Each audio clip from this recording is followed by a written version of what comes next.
दोस्तों, ये दुनिया कई ऐसे रहस्यों से भरी पड़ी है जिनमें से हम कुछ रहस्यों को अब तक तो सुलझा चुके हैं, तो कई रहस्य आज भी हमारे लिए रहस्य है। पर इन सारे रहस्यों को अगर अलग रखें तो हमें अब तक ये नहीं पता कि और कितने सारे रहस्य हमारे इस दुनिया में हैं। आज की इस वीडियो में हम इन्हीं रहस्यों में से एक पद्मनाभ स्वामी मंदिर के रहस्यों को समझने वाले हैं कि आखिर ऐसा क्या है उस मंदिर में। बस आप हमारे साथ इस वीडियो के एंड तक बने रहिएगा। श्री पद्मनाभ स्वामी मंदिर भारत के केरल राज्य में स्थित है। यह मंदिर दुनिया के प्राचीनतम मंदिरों में से एक है। लोगों का मानना है कि यह मंदिर कई ऐसे रहस्यों को अपने अंदर समाई है। यह मंदिर में जो सबसे अफवाह या कहें तो सच्चाई जो लोगों का मानना है वो यह है कि इस मंदिर के नीचे बहुत सारा खजाना दबा हुआ है, और यह भी कहते हैं कि इसके नीचे बहुत सारे रहस्यमय दरवाजे मौजूद हैं जिन्हें अब तक खोला नहीं गया है।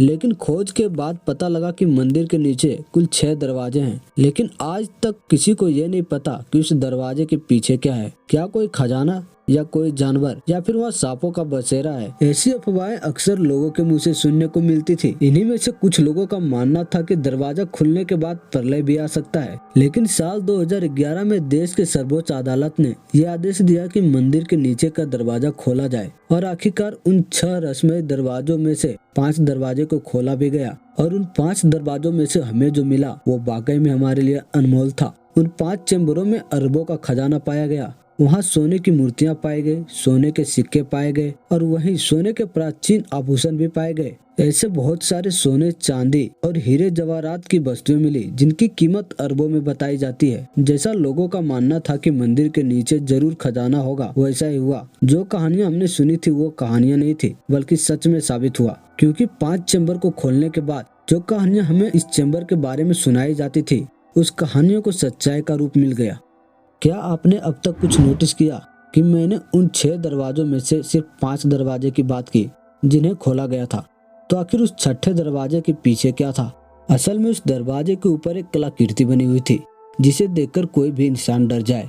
इस दरवाजे के ऊपर 2 सांप बने हुए थे। जो दरवाजे के दोनों पल्लों पर एक एक सांप की कलाकृति थी। यह एक प्रकार की चेतावनी का संकेत है। इसका मतलब होता है कि दरवाजे को खोलने का प्रयास न किया जाए। ऐसा मंदिर के मानने वाले लोगों का कहना है। कई कहानियां तो ऐसे भी सुनने को मिलती है कि दशकों पहले इस मंदिर के नीचे मौजूद उन दरवाजों को खोलने का प्रयास हुआ था, लेकिन जिसने भी उस दरवाजे को खोलने का प्रयास किया उसकी मृत्यु हो गई। इसलिए आज तक इस दरवाजे को खोला नहीं गया है। कहा जाता है कि ये दोनों सांप मिलकर इस दरवाजे की रक्षा करते हैं। और सबसे इंटरेस्टिंग बात तो यह है कि इस दरवाजे पर आज तक कोई ताला लगा हुआ नहीं दिखा जैसा कि बाकी दरवाजे के ऊपर था, और ना कोई प्राचीन लॉक जैसा कि फिल्मों में दिखाया जाता है। बस यह एक रहस्यमयी आकृति है जो लोगों के अनुसार इसकी रक्षा कर रहे हैं। कुछ लोगों का यह कहना है कि इस मंदिर के नीचे बहुत सारी सुरंगें हैं, जिनमें से कोई सुरंग इस दरवाजे के पीछे तक जाता हो, जिसके द्वारा कोई इसे पीछे से बंद कर दिया हो। पर इस सच्चाई का सच होने का प्रमाण हमें अब तक नहीं मिला है। कई सारे ऋषि मुनि और पंडितों का मानना है कि इसे धार्मिक रीतियां और मंत्र जाप से ही खोला जा सकता है।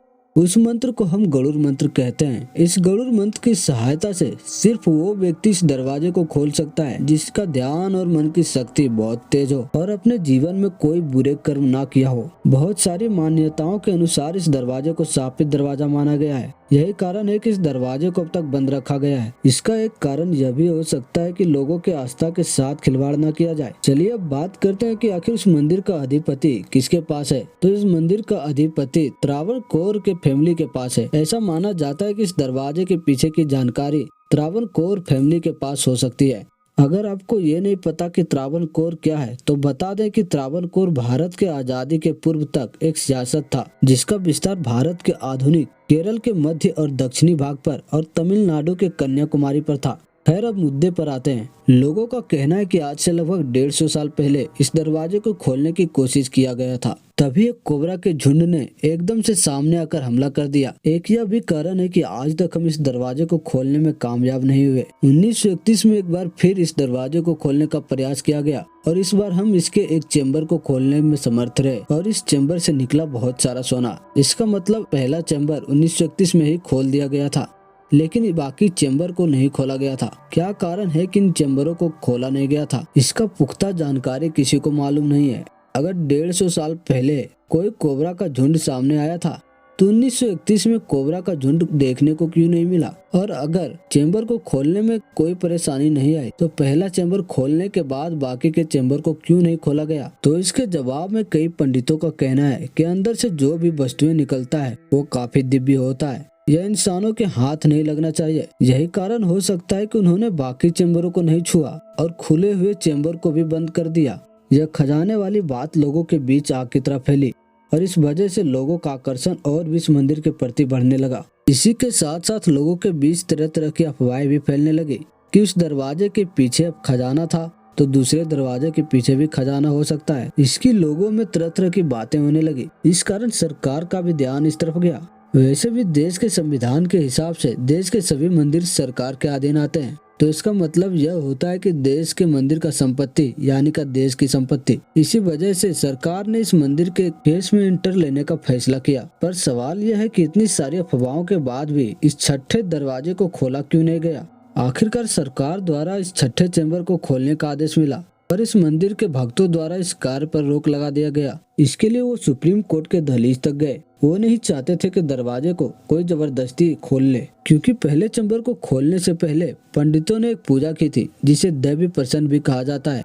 इस पूजा के अनुसार देवताओं से पूछा गया था कि इस दरवाजे को खोला जाना चाहिए या नहीं। इस पर मंदिरों के पुजारियों का कहना है कि देवता भी नहीं चाहते कि इस मंदिर को खोला जाए। कई बड़े बड़े ऋषि मुनियों के इस पूजा के अनुसार कहना है कि इस दरवाजे को खोलने के बाद हमारे लिए आने वाले दिनों में खतरा हो सकता है। हर तरफ विवाद होगा और सब कुछ तबाह हो जाएगा। पर आपको क्या लगता है कि इसको बिना डिस्टर्ब किए छोड़ देना चाहिए? क्योंकि हम इंसानों का फितरत है कुछ नए की तलाश करना। क्या आने वाले दिनों में भी इस दरवाजे को खोला नहीं जाएगा? और अगर खोला गया तो क्या सच में इंसानों को कोई श्राप लगेगा, कोई तबाही आएगी? ऐसे बहुत सारे सवाल हैं। और आप क्या सोचते हैं इस बारे में? आप हमें कमेंट कर जरूर बताएं।